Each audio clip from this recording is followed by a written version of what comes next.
Hi everyone, welcome to episode 6 of TDA Talks. I sat down last month with Morris Scott, who's a former helicopter mechanic from Arizona, and he told us some of his stories from cycling with us in India and Africa.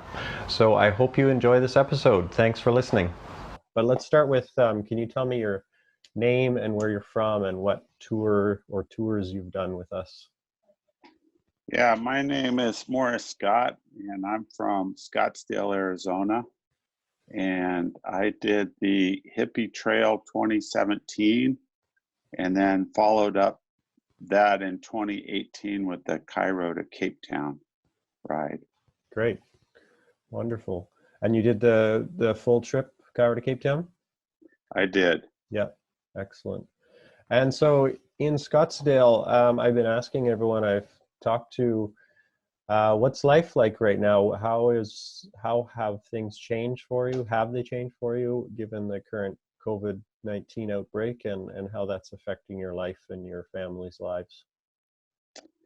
Well, I'm sure that we're um, similar to other places where we live. It's a fairly, uh, in Scottsdale, we're living pretty it's a pretty wealthy area. And, one of the biggest problems that we have is the shortage of toilet paper. And people, it's hard for me to understand. If you've ridden your bike through Africa, then, toilet paper isn't really a big issue. Um, so I think that, one of the biggest things that I got from that's helped me now from the experience I had is looking how other people live in other parts of the world and what they can get by with. So it really shifted my perspective, or put another way, it reset my level of happiness, in that I felt like as I went along here in our culture and society here, it takes more and more to make me happy. And when I can go experience other parts of the world, especially by bicycle, then it lets me see how little I really need to be content and happy, and comfortable. Um, it really happened at a profound level. So the one problem is most of the people in Scottsdale haven't, been to Africa or India, or other places in the world where everybody doesn't live like us. This is their normal, and they really suffer if they don't have, 2 or 3 months supply of toilet paper. That's their idea of suffering, Yeah. and it's kind of interesting. What I understand exactly what you mean, I think, but could you sort of give an example of what it is on a trip like ours, like traveling through India or Africa, that helped to change your mindset about things like this, and how you said that you don't need a lot to survive and you don't need a lot to be happy and that sort of thing. So what do you mean by that? Like, what sort of examples do you have? Well, I think there's a tendency in here, at least for a lot of people, to compare ourselves to other people.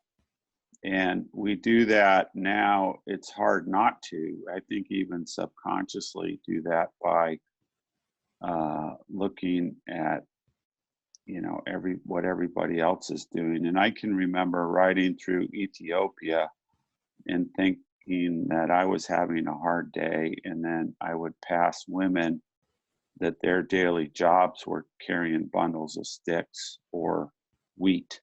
And they did that not to, put that money in the bank next month, but to eat that night.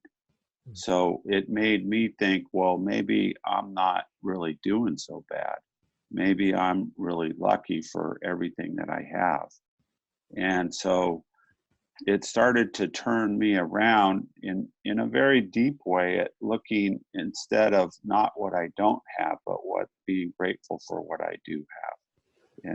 And that was, it's a life altering experience, I think. Wow, that's great.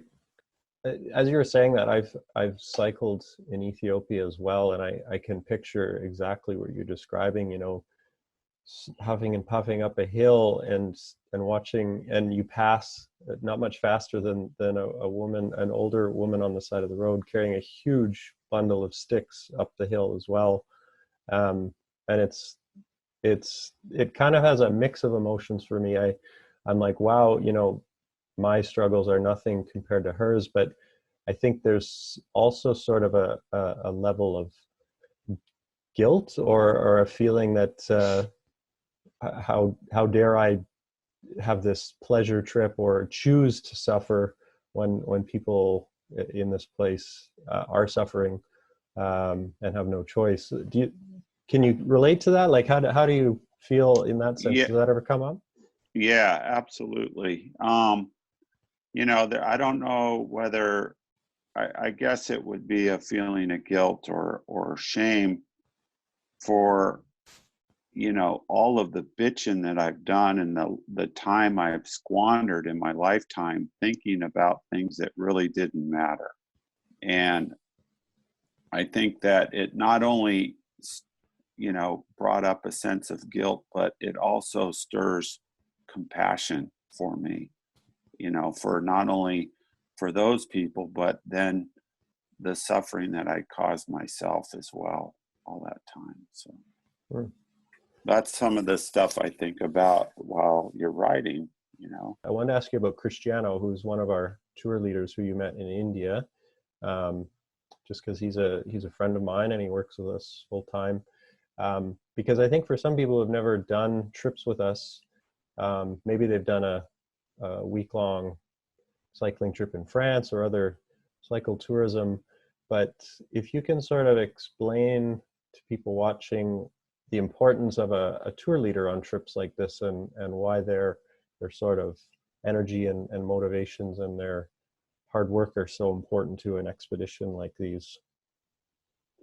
Yeah, the reason I connected with Cristiano, I think even before I got to know him very well, but he he was just a really good group leader, and he's very good with people, both the riders and the staff. And I think a lot of that comes from his experience of having taken long trips himself. He rode long trips down through South America and knows what it's like to live, uh, you know, on a bicycle and put in long days. And he also, what interested me is he had a degree in psychology, which was very interesting. And he's funnier than hell. So, you know, he's a Brazilian guy, and so he has this wonderful energy. And I'd worked in Brazil as well as a younger man, so we just got along really, really well. Um, he's a great guy, Mm. and he, you know, very memorable. I love Cristiano. I can say that without reservation. Well, how about you share with me one of your favorite memories from either of your trips you did, if you have one you could share. It was we were crossing Sudan on the Cairo to Cape Town ride, and Sudan had been closed for a long time to any outsiders because of the conflicts there. And I was riding along and I saw a truck broken down on the side of the road, a big truck. And the guy's got it jacked up and he's got the wheel off and he's got the axle off. And I used to work on equipment and trucks. And so I pulled over on the side of the road and started to help him. So we were washing the bearings and gasoline, and then he'd go up into the cab and pull out a can of grease, and we greased the bearings and uh, uh, everything. And we worked together for about an hour Wow. and never said a word. And at the end of the hour, I, bowed and and and said goodbye. And he says to me in English, "Thank you and have a nice day." And that was the only words that were spoken. And it was really cool. That's great. Yeah. Yeah, that reminded me, it's sort of a different story, but I remember backpacking the first time I went to East Africa, and I was trying to get to this um, certain spot in the town of Arusha, and I had got on this local bus and realized too late that I had ended up on the sort of opposite side of the town and had no bearings of how to get back to where I need to go. And I asked someone directions on the bus, and he had been planning to go further to the next bus to the get off points, but instead he got off with me, and he walked with me, I don't know, 25 minutes across town to get me to where I was going, and then just turned around and we exchanged pleasantries, and he went back to probably going to work or wherever he needed to go. But it was a very genuinely nice thing to do, but it made me think, like, would I have done the same thing in Toronto? Would I have walked half an hour during, like, on a weekday across town to get someone to where they're going? I probably wouldn't have. But that sort of situation makes you realize that generosity goes a long way, and we all think we're so busy, but sometimes it's really important to slow down and think of others, for sure. Yeah. We got invited to a little village elder's house. Again, we were camped. I think it was called the Dead Camel Camp or something, out in the middle of nowhere in Sudan. It's like in the desert. And a guy, me and a guy from England named Tom, we wanted to go check out the village, and a small group of us went, maybe 5 or 6 guys, and we ended up in this guy's house, and that was all made of adobe, and they offered us dinner and tea, and he asked if I had any medicine, because he had these neck aches. He was very old. And so I made him up a little kit, of some ointment and some aspirin. And I got to the end of the trip, and I had this like Tiger Balm ointment. I had like half of it left over, and I got very depressed that I hadn't given him all of it. I mean, this stuff was so precious to him. I don't know how much of it, the thought of Western medicine, how much of it was psychosomatic or not, but it just showed how, I could have got other ointment if I wanted from the team doctor or something, but here I was hoarding this ointment, and this guy, he had no way to get stuff like that there.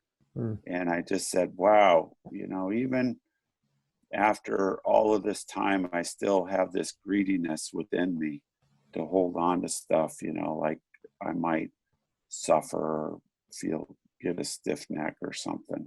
Well, tell me, maybe you have a piece of advice you could share with someone who's considered doing one of these longer supported cycling trips, but hasn't pulled the trigger yet.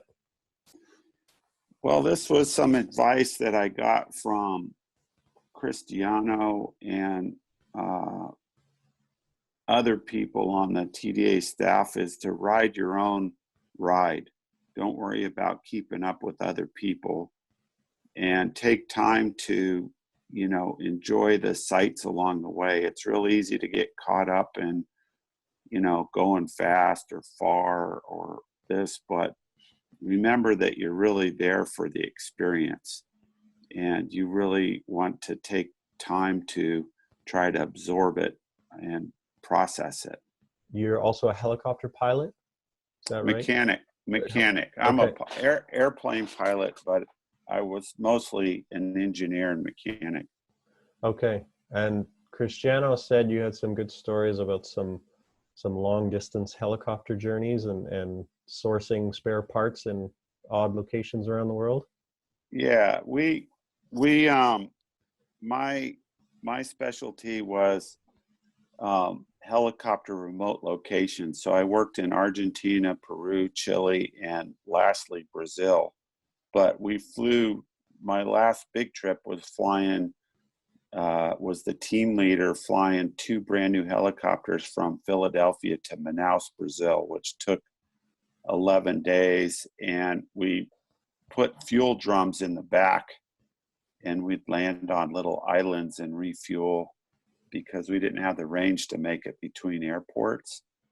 And then we ultimately operated those in the jungle in outside of Manaus, Brazil, and it was really interesting. But we did the same thing, did a survey of the Andes from Bolivia down to Tierra del Fuego as well in a high altitude French helicopter.